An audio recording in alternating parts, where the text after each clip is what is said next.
SPDGR sudah memberikan materi yang sangat luar biasa kepada kami semua. Untuk selanjutnya materi yang lebih luar biasa lagi, Bapak Musnil SPDGR kepada beliau.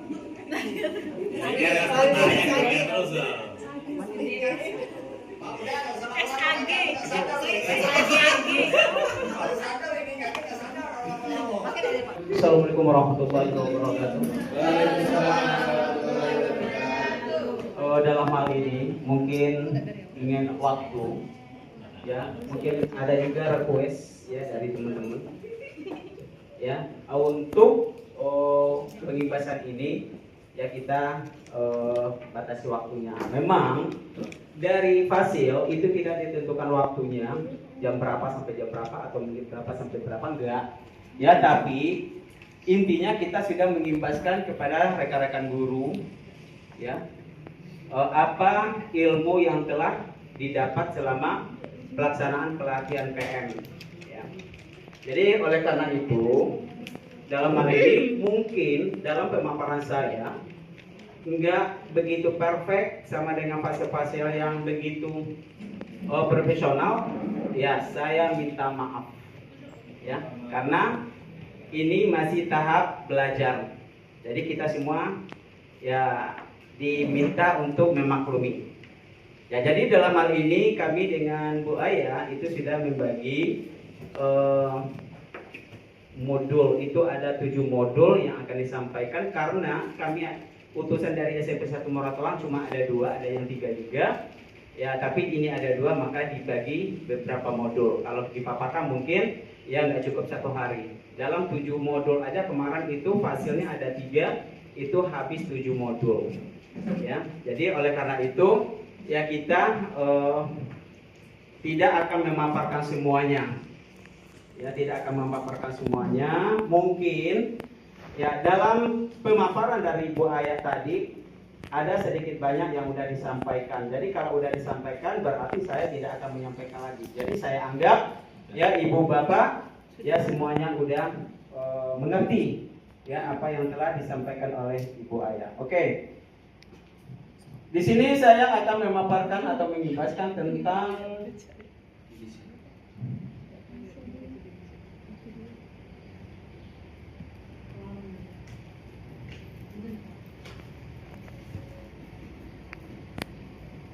di sini ada apa itu pembelajaran mendalam.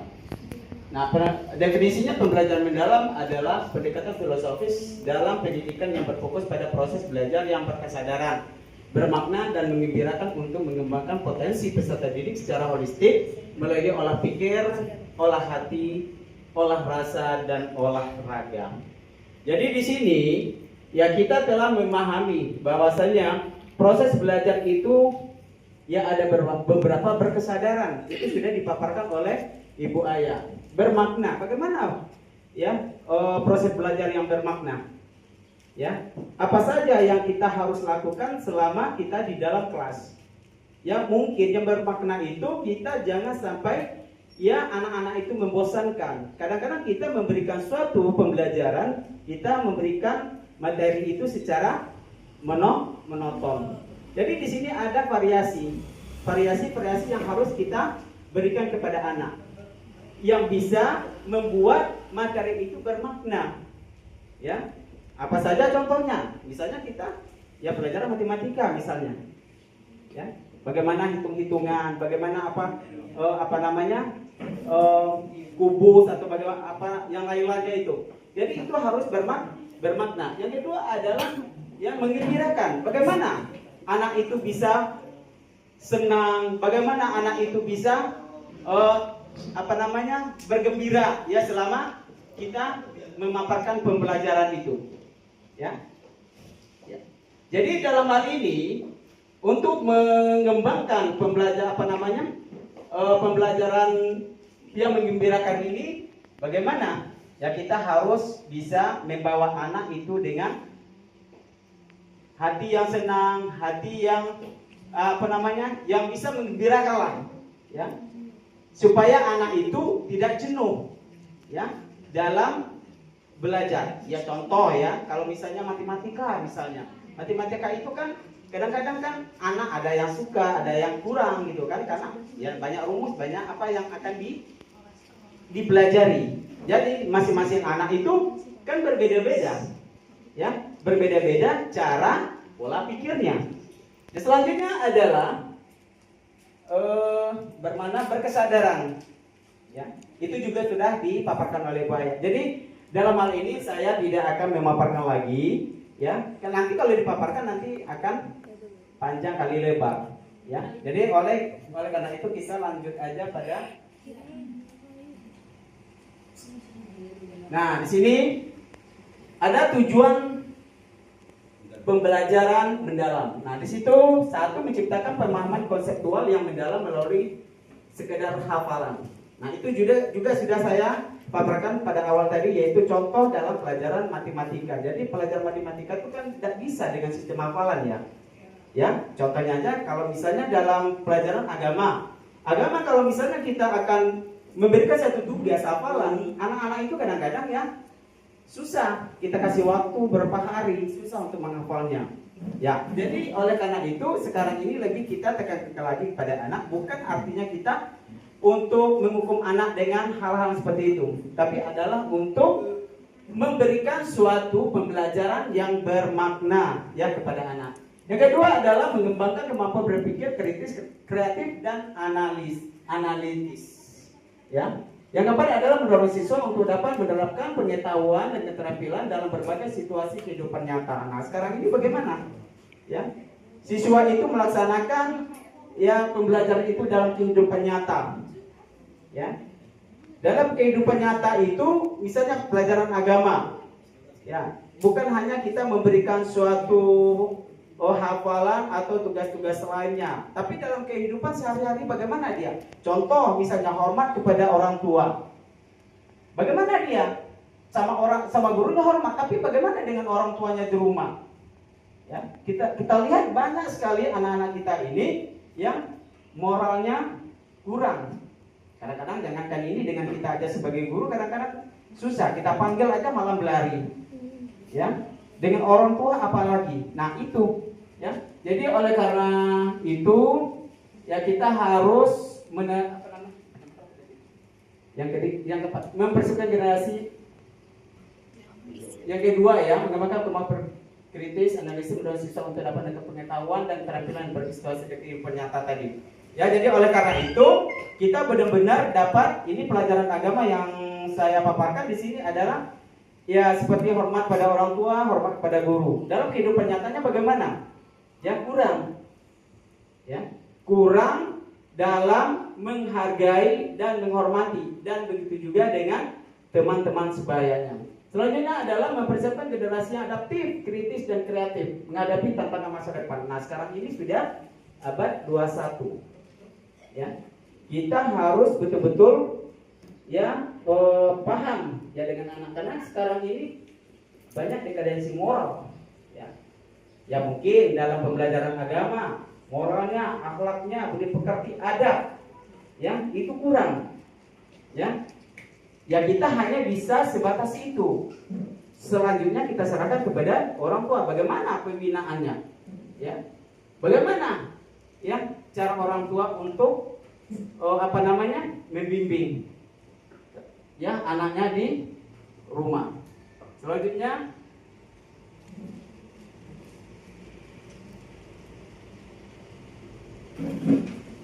nah ini dapat definisi profil lulusan. Ya itu sudah dipaparkan oleh Ibu Ayat. Jadi tidak perlu lagi saya mengulas. Nah di sini ada 3 pengalaman belajar atau 3M. Yang pertama adalah memahami. Ya, memahami peserta didik menyerap informasi baru melalui proses mental seperti membaca, menyimak, menganalisis, dan menautkan materi baru dengan pengetahuan yang sudah ada. Pemahaman yang kuat menjadi bekal untuk sebelum melaksanakan ke tahap berikutnya. Di sini kita yang tahap pemahaman, ya, memahami. Jadi peserta didik itu akan mencari informasi baru. Jadi sebelum kita masuk dalam pembelajaran, sebelum kita masuk pembelajaran baru, maka anak-anak itu bisa memberikan flashback kepada pelajaran yang terdahulu. Jadi dalam hal ini peserta didik bukan hanya menyimak, tapi juga bisa menganalisis dan menemukan materi baru. Itu. Yang kedua, mengaplikasi. Setelah paham pengetahuan, pengetahuan perlu dipraktekkan. Di tahap ini peserta didik memakai daya pikir kritis dan kreatif untuk menyelesaikan masalah atau tugas nyata. Yang ketiganya adalah melalui proses ini peserta didik itu merefleksi. Yang ketiga, melalui proses ini peserta didik menengok atau melihat kembali apa yang telah dipelajari dan dilakukan, menilai sejauh mana pemahaman serta mendapatkan sudah berhasil, lalu menyusun rencana perbaikan untuk kesempatan belajar berikutnya. Jadi kalau misalnya sudah memahami, sudah mengaplikasikan, jadi peserta didik itu menengok kembali atau yang melihat kembali apa yang telah dipelajari, yang dilakukan sejauh mana pemahaman mereka ya di saat pembelajaran itu, ya. Jadi harus adanya refleksi. Ya.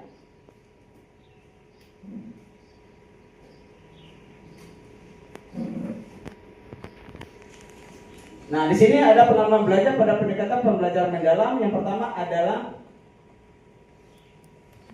Yang pertama adalah memahami. Ya, memahami itu dapat dibagi beberapa poin: menghubungkan pengetahuan baru dengan pengetahuan sebelumnya, menstimulasi atau merangsang proses berpikir peserta didik, menghubungkan dengan konteks nyata dan atau kehidupan sehari-hari, mengkonstruksikan atau membangun pemahaman melalui pengalaman nyata, memberikan kebebasan eksploratif dan kolaboratif, menanamkan nilai-nilai moral dan etika dan nilai positif lainnya. Ya, mengaitkan pembelajaran dengan pembentukan karakter peserta didik. Contoh, nah ini contohnya adalah guru mengeksplorasi pengalaman-pengalaman peserta didik terhadap permasalahan sosial masyarakat sebelum menyampaikan topik permasalahan sosial pada pembelajaran ini. Kita contohkan pada pembelajaran IPS. Contoh kedua adalah memberikan data kemiskinan di Indonesia serta meminta peserta didik untuk memahami dan memberikan tanggapan. Ini adalah contoh daripada pengalaman pembelajaran mendalam pada poin memahami. Kedua, mengaplikasikan. Ya, mengaplikasikan merupakan pengalaman belajar yang menunjukkan aktivitas peserta didik mengaplikasikan pengetahuan secara kontekstual. Ya, jadi kita harus mengaplikasikan setelah memahami apa yang telah diberikan tadi, kita harus mengaplikasikan ya dalam kehidupan kita sehari-hari. Ya, contoh seperti kita bisa menerapkan pengetahuan itu secara individu boleh, secara berkolaboratif boleh, ya. Jadi dalam hal ini bentuk pengalaman belajar itu ya bisa dari segi pemecahan masalahnya juga bisa, pengambil keputusan dan bisa mengaplikasikan di dalam kehidupan sehari-hari. Selanjutnya adalah merefleksi. Ya, merupakan proses saat peserta didik mengevaluasi dan memaknai proses serta hasil dan tindakan atau praktik nyata yang telah mereka lakukan. Refleksi ini juga bertujuan untuk memahami jauh mana tujuan pembelajaran tercapai. Jadi intinya adalah bagaimana pembelajaran itu tercapai itu mungkin ya dari anak itu sendiri. Kita tahu misalnya kita dalam belajar ya dari dalam kelas. Ya, mungkin anak itu kita berikan suatu tugas, kita berikan suatu latihan atau apapun itu, yang anak-anak itu kurang ya respon, lalai. Ya, jadi oleh karena itu kita harus merefleksi ya pekerjaan daripada siswa tersebut. Mengaplikasikan kita peserta didik mengaplikasikan pengetahuan secara kontekstual. Ya, pengetahuan yang perlu peserta didik pada tahap memahami diaplikasikan sebagai proses perluasan pengetahuan. Tahapan ini memberikan kesempatan kepada peserta didik untuk menerapkan pengetahuan baik secara individu maupun kolaboratif. Pendalaman pengetahuan ini dilakukan dalam bentuk pengalaman belajar, pemecahan masalah. Ya, ini sama dengan yang sudah saya paparkan tadi ya, jadi tidak perlu diingatkan lagi.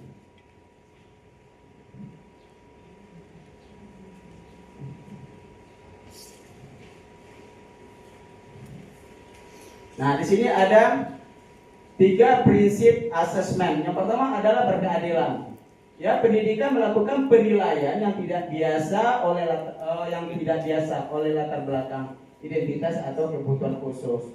Kedua adalah edukatif. Edukatif itu adalah penilaian yang biasakan digunakan sebagai umpan balik baik peserta didik dan orang tua untuk meningkatkan proses pembelajaran dan hasil belajar. Yang ketiga adalah objektif, penilaian yang didasarkan pada informasi faktual atau pencapaian, perkembangan atau hasil belajar peserta didik. Jadi dalam berkeadilan ini ya kita betul-betul yang bisa mendampingi atau memberikan suatu motivasi terhadap anak. Yang kedua adalah untuk edukatif. Jadi untuk edukatif ini peserta didik dan orang tua ya termasuk juga guru ya kita harus memberikan suatu pembelajaran atau misalnya umpan balik kepada siswa. Ya, selanjutnya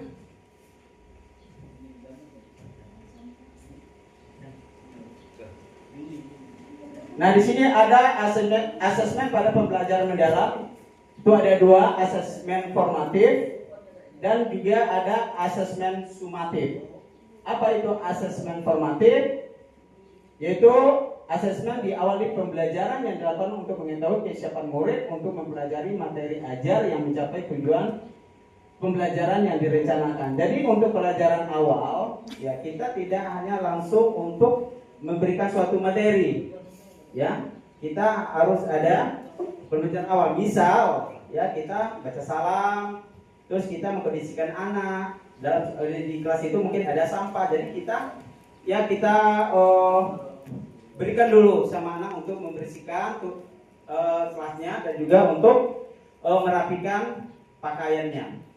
Nah, kalau sudah selesai, baru kita lanjut untuk merencanakan pembelajaran kita. Yang kedua adalah asesmen di dalam proses pembelajaran. Nah, setelah selesai semua, maka kita harus melaksanakan pembelajaran itu dengan baik, ya, sekaligus untuk memberi umpan balik ya terhadap siswa. Yang ketiga adalah asesmen sumatif, yaitu asesmen yang dilakukan untuk memastikan tercapaian tujuan pembelajaran. Di situ ada 2. Yang pertama adalah kenaikan kelas dan kelulusan dari satuan pendidikan. Jadi itu, ya.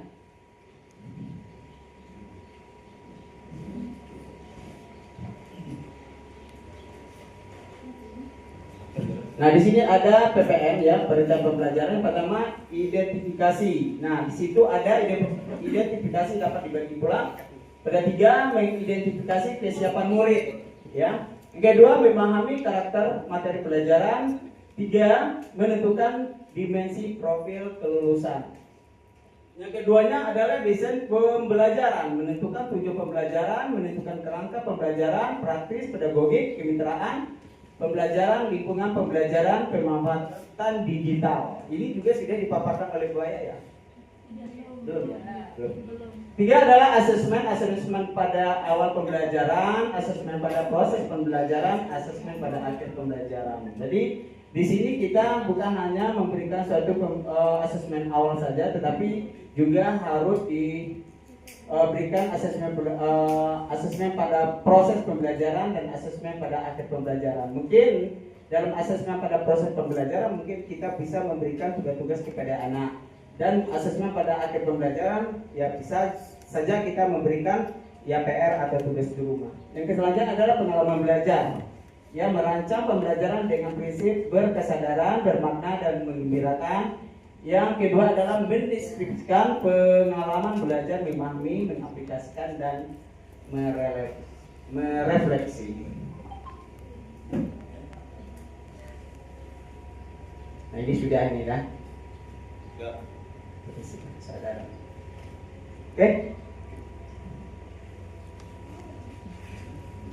Jadi ya itu yang bisa disampaikan. Ya, semoga apa yang disampaikan ini kita sama-sama belajar. Kayak saya juga belum ingat. Jadi semoga apa yang disampaikan tadi ya kita ya bersama-sama bisalah untuk merubah mindset kita ya di dalam melaksanakan pembelajaran. Ya. Ya, kita sama-sama belajar, mungkin ada kekurangan dan ataupun kelemahan kita. Ya, ini kami juga belum selesai ya untuk PPM ini, karena masih ada lagi tugas yang akan dilaksanakan. Insya Allah nanti ya kami juga apa istilah dipaparkan oleh Bu Aya tadi, kami juga akan melaksanakan prakteknya ya, praktek ya, belum tahu kan ya, insya Allah hari Sabtu, dan setelah itu nanti videonya itu nanti akan diunggah dan juga akan direfleksi di saat on tanggal 9 di SMP 1 Muara, di SMP 1 Mariana. Ya. Jadi insya Allah Bapak Ibu juga nanti akan terpanggil. Ya, jadi sama-sama berbagi pengalaman lah. Ini juga termasuk berpengalaman. Oke? Ya, saya cukupkan untuk pembahasan pada hari ini. Ya, karena waktu udah menunjukkan jam 12, kita juga masih ada satu acara lagi. Ya, jadi ya salah. Kalau ada kesalahan dan kekurangan saya minta maaf ya, karena kesempurnaan adalah milik Allah. Ya, kita sebagai manusia mungkin banyak salah daripada benar. Oke? Ya, sebelumnya ya saya akhiri, wabillahi taufik wal hidayah. Assalamualaikum warahmatullahi wabarakatuh. Waalaikumsalam warahmatullahi wabarakatuh.